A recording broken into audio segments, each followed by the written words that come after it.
Hukum Archimedes. Hukum Archimedes menjelaskan hubungan antara gaya berat dan gaya ke atas atau gaya apung pada suatu benda jika dimasukkan ke dalam fluida.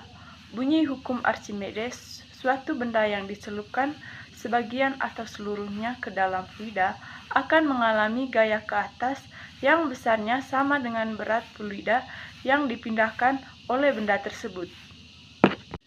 Rumus menghitung gaya Archimedes. VA sama dengan P kali G kali V. Keterangan, VA sama dengan gaya Archimedes, P sama dengan massa jenis fluida, G sama dengan gravitasi bumi, V sama dengan volume. Keadaan benda saat berada dalam fluida. Yang pertama, benda tenggelam. Keadaan ini terjadi saat massa fluida lebih kecil dari massa jenis benda. Contohnya, besi atau baja akan tenggelam jika dimasukkan ke dalam air. Yang kedua, benda melayang. Keadaan ini terjadi saat massa jenis fluida sama dengan massa jenis benda. Contohnya, telur dimasukkan ke dalam air yang ditambahkan sedikit garam akan melayang karena massa jenis keduanya sama. Yang ketiga, benda terapung. Keadaan ini terjadi saat massa jenis fluida lebih besar dari massa jenis benda. Contohnya, styrofoam atau plastik yang terapung jika dimasukkan ke dalam air. Penerapan hukum Archimedes. Yang pertama, kapal selam.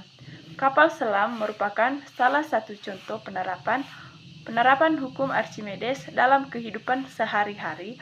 Kapal selam mampu mengatur massa jenisnya di dalam air agar bisa menyelam, melayang, dan mengapung di permukaan air. Caranya adalah dengan mengeluarkan atau memasukkan air untuk mengurangi atau menambah massa jenis-jenisnya. Yang kedua, balon udara. Penerapan hukum Archimedes yang berlaku pada balon udara. Udara di dalam balon udara dipanaskan agar massa jenisnya menjadi lebih kecil daripada massa jenis udara atau atmosfer, sehingga balon udara dapat melayang di udara. Yang ketiga, kapal laut. Kapal laut biasanya terbuat dari besi atau baja, tapi mengapung di atas laut. Hal ini karena gaya angkat kapal sebanding dengan berat kapal. Contoh soal Archimedes.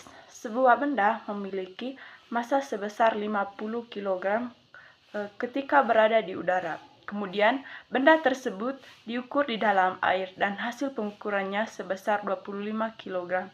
Jika benda tersebut berada seluruhnya di dalam air dengan massa jenisnya sebesar 1000 kg meter kubik, volume benda tersebut adalah berikut cara penyelesaiannya.